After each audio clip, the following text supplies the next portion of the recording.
Happy Camper Radio starts in 3, 2, 1.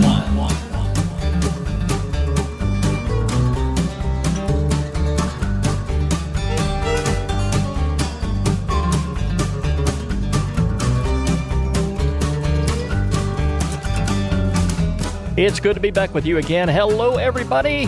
I'm Skip. I am a happy camper, and I'm going to do my best to make a happy camper out of you. It is the Happy Camper Radio Show, episode 147. Here's something to think about, folks. Have you ever lost your keys? Now, I'm going to throw something out here at you. Imagine you have the back of your truck already packed up. You're all set to go. You're only minutes away from heading down the road to your camping destination, regardless of where it's at.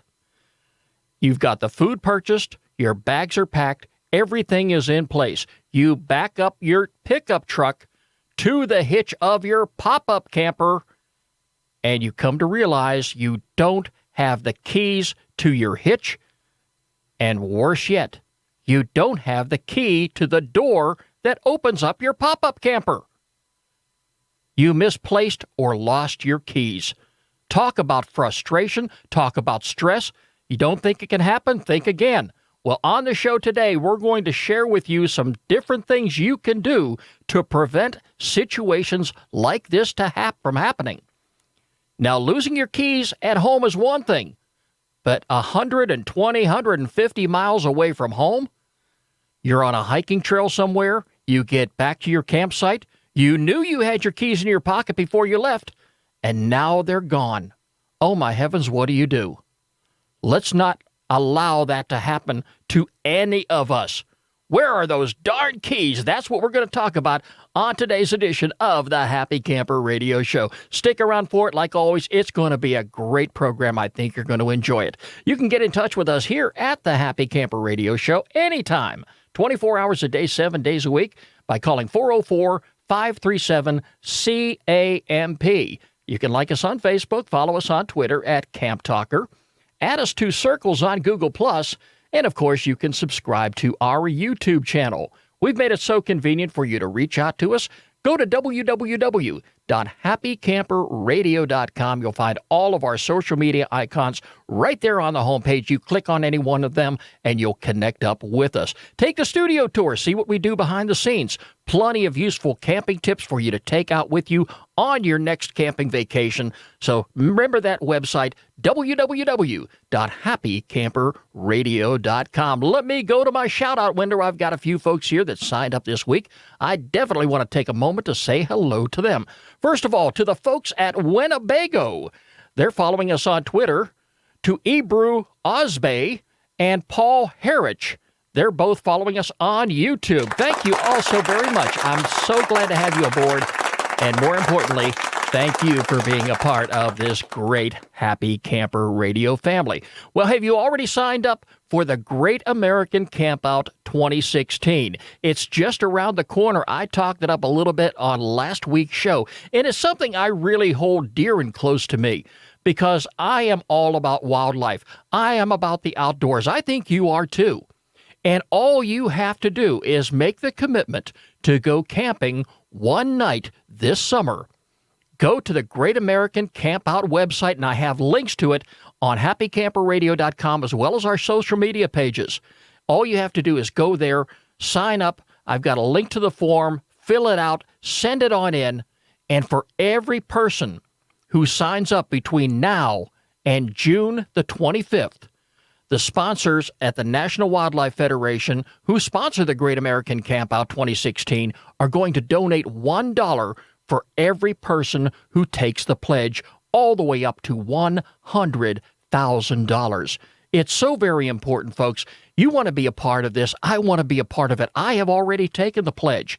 You love wildlife. I love wildlife. And that money will be used for that purpose. The Great American Campout 2016, we've been promoting it since we've been doing Happy Camper Radio. I've camped out in my backyard, and you could camp out anywhere. If you don't want to go camping, fall asleep in the hammock on your back patio. Do that if you have to, but get outdoors. Take your kids with you. It's going to be refreshing, and I promise you, you're going to have the time of your life. The Great American Campout 2016, we'll be talking a little bit more about it in future weeks here on the Happy Camper Radio Show. All right, my friends, here we go. Have you ever lost your keys before? I think we're all in that category. We have all lost our keys at one point in time in our lives. Most likely, it's going to happen while you are at home. And that is the ideal place for you to lose your keys. Why? Because you knew you had them when you opened your front door or when you turned off your ignition and you walked inside the house. Somewhere in the house are those keys. You thought you left them on your dresser drawer. Wrong. They're not in your pants pocket. Well, maybe they're in the other pants pocket you have hanging on your rear bedroom door. In my case, yes, I have had a few instances where my keys have worked their way through the wash. You know, you just never know. Things happen in your life, all right? Life happens. And there's going to be things going through your mind at certain times of the day, and you're not going to be thinking about your keys. Your keys, keep in mind, are an extension of your life. It's just like the wallet in your rear hip pocket. Ladies, it's like the wallet that's inside your purse. It's like those Visa cards, those MasterCards, whatever you have. You don't leave home without them. All right? But you're going to need your keys just about anywhere you go. When you leave the house, you know you lock the door. You got to have your keys to get inside your vehicle. Some people keep all their keys on one ring, so they have the convenience of having those keys with them anywhere they go. But what happens if you have the keys to your vehicle, but you don't have the keys to your RV or your pop-up camper? Or maybe the padlock that's holding the luggage that you have and all your belongings and everything you need to go camping. Some people have those big camping boxes and have padlocks on them. It will be a terrible thing to get to camp and find out you don't have those keys. Have you ever thought about making a spare set? Well, I'm going to tell you a little bit later on here in the program what happened to me when I didn't have a spare set of keys and my keys got locked in my vehicle while the vehicle was running, and what it cost me later on because I didn't take the time to prepare. Folks, it can happen to any one of us. Now remember, you're going out of town. Think about the keys that you are going to require for the duration of your trip. You've got your car keys, you've got your recreational vehicle keys, and you got the keys definitely if you have one of those pull-along trailers like I have. I've got a real expensive one with dual wheels on it, and I keep it in my backyard behind the privacy fence because I don't want that to disappear. And even though I feel it's secure back there, I do have a lock on the ball hitch. All right, that latch that it closes. Yes, I have a lock that is in place. And, of course, I have the key on my key ring. So anytime I need to back my pickup truck, I'm going to back it up and I'm going to unlock that padlock. But what if, for some reason, my padlock key is gone? It's going to be unlikely because I've got my truck keys in hand and my latch key, my padlock key is right there as well. But some people keep separate keys and use them in different situations. All right, now having your keys at hand will make your life much less stressful. Keys can disappear at any time, anywhere. Don't think it cannot happen to you. What happens when you need them and they're not there? All right, let's talk about losing your keys before you get started. Take a moment to think about what you're doing long before you start packing up your gear. I know you've got a lot going through your mind. You're very excited. The kids are excited. Everybody in your family's excited. You've been planning this trip for a very long time. And as you're getting prepared, you come to realize your keys are gone. Do you have a spare set somewhere in the house that you can easily put your hands on so you won't be spending 2 or 3 or 4 hours trying to locate the keys, which were probably right under your nose anyway? But yes, those things do happen.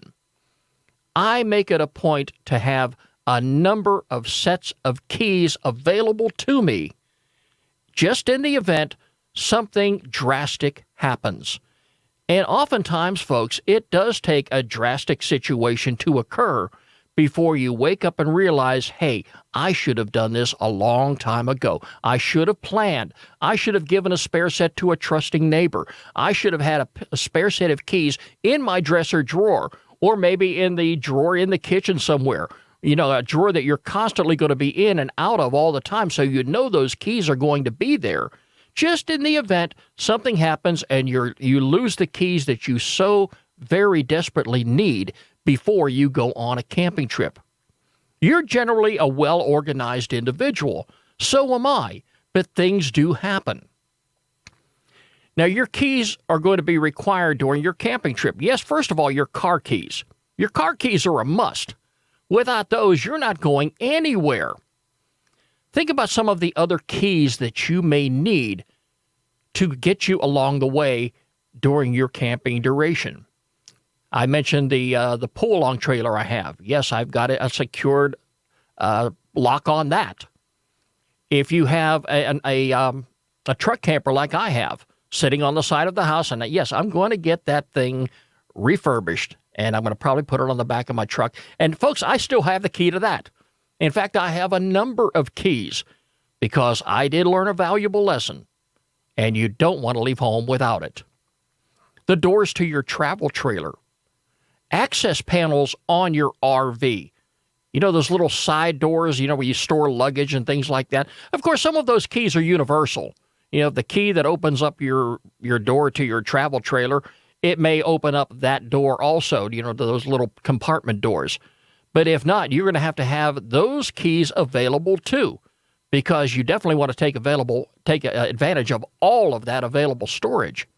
Again, think about the padlock keys, and some people, even to this day, go as far as locking up their luggage.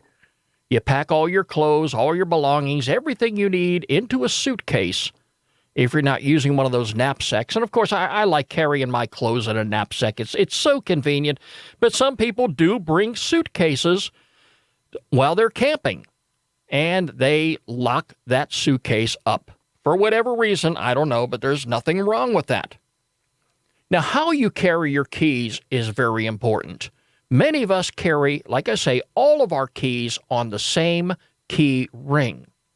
Some people are going to keep their camping keys on a separate ring because they don't want to have to be carrying these keys with them around 24 hours a day, 7 days a week, everywhere they go. I know, like myself, for example, I have a lot of keys on my key ring, and probably some that I don't even need anymore, but they're there. Some people just like carrying a small set. That's okay. And if you want to keep your camping keys on a separate ring, that's okay too. But like I say, know where those keys are, and if you can't lay your fingers on them at the time and place, when you're ready to go out the door and go camping, remember where you have a spare set. So you don't be running around 2 or 3 hours wondering where those keys are. We can't go anywhere without them. We made reservations. We planned on being at our camping destination at 3 o'clock. Well, here it's 2:45 and we haven't even gotten out of the driveway yet. Why? Because we haven't found the keys we need to get started. Yes, folks, these things do happen if you allow them. But like any camping trip, you've got to be prepared, and that includes having your good set of keys at hand and having a spare set available just in the event something does occur. All right, think about the last time you were locked out of your vehicle. Did that ever happen to you? Some people, no. Myself, well, I'll tell you what, I've had a hard lesson to learn. You know, you lock yourself out of your car. Imagine yourself being on a date. You just taken a lovely lady out somewhere for a fine dinner, and you're planning on going to the movies. You just finished dinner. You go to get in your car, and you come to find out you locked the keys inside. How embarrassing is that? Have you ever gotten off work and found out your keys are locked in and you didn't have a spare set?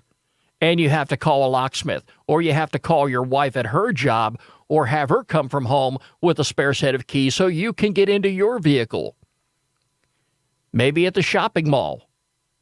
Have you ever gone Christmas shopping? Now, I'll tell you, there's some stressful situations right there where you've got more than enough on your mind. How easy would it be to lock your keys in your vehicle while you're at the shopping mall? It can happen at a campsite. But do you have a spare set available just in the event that you need to get inside? Now, how are you going to do it? Are you going to have a locksmith come out? Let's just say you're 300 or 400 miles away from home and you don't have that spare set of keys to get inside. I think that most families do have a spare set. If the husband locks his keys in the car, chances are the wife is going to reach into her purse and say, you did it. Okay, here's the spare set. Get inside the car. Don't do it again. Yeah, that's easy going, but it's not always that easy in some cases. For me, I had to learn a very harsh lesson. I drive a 1996 Ford F-150 pickup truck. It's 20 years old. I'm still driving it. That truck has done me a lot of good. Paid off a long time ago. No car payments. The insurance on it, it's gone down tremendously. Still gets good gas mileage. Has an 8-foot bed. I'm all about pickup trucks. I've had a truck all my entire life. But there was one time, one night, shortly after I bought this truck, I took it out and I was working a part-time security job. I remember telling you I was in law enforcement, and everybody who is in law enforcement to make ends meet these days are working side jobs. Well, I was working at night in a parking lot. I stepped away from my vehicle with the keys in the ignition and the engine running. And when I came back, I come to find out the windows were up, the doors were locked, the engine was running, and my keys are inside. I had the air conditioner on, too, because it was in the summer, and down here in Georgia, it gets tremendously hot out. I didn't have a spare set of keys. I was working far away from any telephone, and back then, I didn't have a cell phone. We were using pagers back then, and when somebody paged you, you were looking for the nearest payphone or landline somewhere where you could return the call. But I didn't have anybody I could call. I ran out of options. I couldn't even call a locksmith. So use your imagination here for just 1 second to think what I did. I broke the vent window in order to get inside my vehicle. If I took the time to walk a half a mile away to the nearest payphone, chances are I'd come back and some thief would have found my vehicle running and probably would have broken more than a vent window to get inside and drive off with my truck. I wasn't going to let that happen. Now, before I broke the vent window, I tried to pry it open and caused more damage than a broken window. The repair bill, before it was all said and done, was in excess of $300. Put yourself in my shoes for a moment. That may not have ever happened to you, but would you want it to? What would you do in a situation like I did? All right, you probably would have broke the window to get inside because you didn't have any options at that particular point. Well, since then, I have learned a very, very valuable lesson. I have since made 4 spare sets of keys. One of those keys is in my wallet. So if I ever get locked out of my vehicle again, I've got a key right there in my wallet. But let's just say I don't have my wallet at hand. Some people put their wallet in the center compartment inside their vehicle. So what do you do when you've got your keys in the ignition, the engine running, your wallet inside the car with your spare set inside? The other 3 keys that I created, I have them wire tied at hidden places on the frame of the truck, places that only I know where they are. So in the event I run into a situation like this ever again, all I'm going to have to do is get down on the ground and I'm going to have to pull the black electrical tape off these wire-tied keys that I have, And cutting them open, cutting the wire ties open is not going to be a problem at all because I generally carry a pocket knife with me. But that would be the least of my problems. I would get that key in hand one way or the other. The only thing you have to worry about is if you got some good clothes on, you may end up ruining them. You may end up having some dirty clothes that you're going to have to wash when you get home. But the fact remains, you're going to get inside your vehicle, and there's not going to be any problem whatsoever. Think about some hidden places on your vehicle where you could wire tie some keys just in the event the worst happens. Nobody plans on losing keys, whether at home, whether on a camping trip, on the road, anywhere. But if you do lose them, you still want to have the ability to get up and get moving. And if you know where those keys are, you took the time ahead of time to put them in place, you're going to be good to go. Now, let's talk about these modern-day vehicles, for example, all right? Keys these days contain computer chips inside them. Do you have one of those new vehicles? The vehicle that I bought for my daughter here about 6 years ago, yes, there's one of those chips inside the key, which means they're expensive to replace. You typically go to an auto dealership to get new keys made, or to have the keys replaced in case you've lost one. I don't know what the process is, if you have to go in and show the title or ownership or what the case may be, but I remember having to call about getting a spare key for her car once, and I think the going price back then was roughly about $50. For myself, on the other hand, having an older model truck, which I still love and enjoy, and I drive it each and every day, I can go to a local hardware store or an auto parts store or any place that makes keys and get them replaced for about $3 each. So, if you're driving an older vehicle, that's fine, but if you're driving one of those expensive cars, the newer ones today that have the computer chip in the key itself, well, you better think about what you're going to do. Is your wife going to be carrying a spare set? Is a spare set going to be available? Now, they do have this service called OnStar. I don't have it. I've heard about it. There's a possibility that if you have that type of service and you're locked out of your car, chances are they can electronically, by satellite or whatever, open your vehicle for you and in some cases maybe start the ignition. I'm not trying to sell that service to anybody, but I think something like that is available. With all the technology that's available today, nothing surprises me. So, you've got it. All it's going to take is one instance, folks, to learn a very valuable lesson and make change. Again, don't think it can't happen to you, because it will. At one certain time or another, something's going to happen, and it's going to take a costly situation like it did me before you wake up and step back a moment and take a breather and, put things into perspective. Because everybody, especially today, we've got a lot going on in our lives, especially if you've got a family and you're the one that's making all the preparations necessary to go on a camping trip. You've got a lot there on your plate, and it's very easy to forget something. I've talked in previous episodes how important it is to keep all your camping supplies together and, to be organized, and you'll never have any problems. Take inventory periodically just to make sure that you have everything you need so you're not running around all over the place once you get to your camping destination. You get there, you want to relax, you want to spend time with your family, you want to take time to take in the outdoors and every single thing it has to offer. Now, if you have one of those pull-along trailers like I do, bring a spare set with you. I know when I pull my pull-along trailer, most likely I'm going to be hauling firewood in it. Because, like I say, I do a lot of my camping locally, so I'm not, hauling firewood from one region to another. But when I do get to my camping destination, whether it be in the national forest or maybe at a campground somewhere, when I take that padlock off, I keep it off. I put it in my glove box because I don't want to put that padlock on while I'm there, and when it comes time to go home, find out that I don't have my spare key with me. And I don't want to have to be driving all the way home and then driving all the way back to pick up my pull-along trailer. Again, folks, all it takes is one instance for something to happen.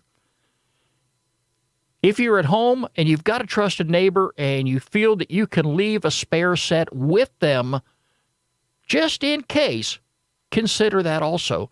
But again, always make sure that you have a spare set at home somewhere, whether it be in a dresser drawer or just about anywhere. Those spare sets of keys will come in handy from time to time. Because, like I say, you can very easily be set to go, be ready to go on the road, and find those keys are missing. And in the very worst case situation, you have to call a locksmith.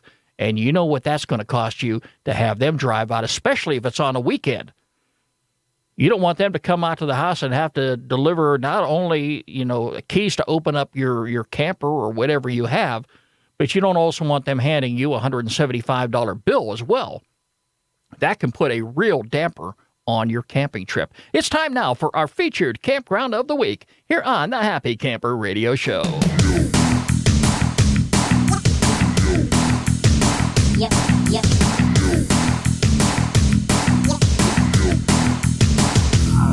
Talk about camping close to home. Here's a place right here in the state of Georgia. It's Big Heart Campground, part of J. Strom Thurmond Lake, run by the U.S. Army Corps of Engineers. This is a lovely campground. Haven't been there, but I may take it in sometime this summer because the weather is beautiful. It's an ideal place if you're looking to get away and you live here in the southeast or maybe just traveling on through. This campground is open all the way through Saturday, October 1st, 2016, so you still have plenty of time to make your reservation. Big Heart Campground is located on the confluence of Big Creek and Hart Creek on the western end of beautiful J. Strom Thurmond Lake. The 70,000-acre lake and its 1,000-plus miles of shoreline provide excellent boating, water skiing, swimming, fishing, hiking, and picnicking. J. Thurmond Lake provides some of the best fishing and water sports in the southeastern United States. Anglers can fish for largemouth bass, bream, crappie, catfish, and striped bass. The large lake offers endless boating, water skiing, jet skiing, canoeing, and swimming opportunities. A lot of information is right there on their website, including the activities and amenities. It's a beautiful camping destination. Make sure you check out some of the things to know before you go. The gates are open at 7 a.m. and they close at 10 p.m. Remember what we talked about last week. Quiet hours. There you go. Remember, don't move your firewood. Purchase your firewood locally. Burn it locally. For more information, check out don'tmovefirewood.org. You'll find a link to it right there on the Happy Camper Radio website. But if you're looking for a great place to go camping anytime between now and October 1st, 2016, consider Big Heart Campground in Georgia. It's our featured campground of the week right here on the Happy Camper Radio Show.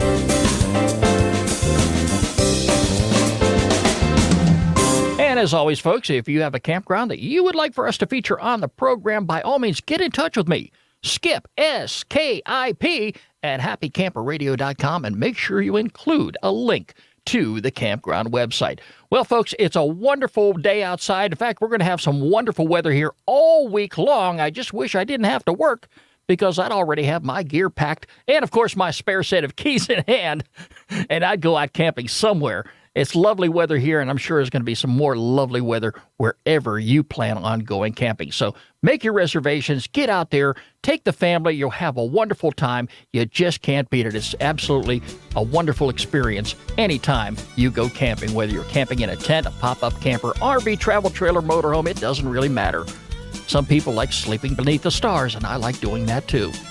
Remember, my friends, every pet deserves a loving home. I want you to do just like I did. Visit your local shelter and adopt a pet today. You can find us online 24 hours a day, 7 days a week at www.happycamperradio.com. Like us on Facebook, follow us on Twitter at Camp Talker, add us to Circles on Google+, and subscribe to us on our YouTube channel. The Happy Camper Radio Show is a presentation of Skip Huber Productions. I'm Skip. I am a happy camper.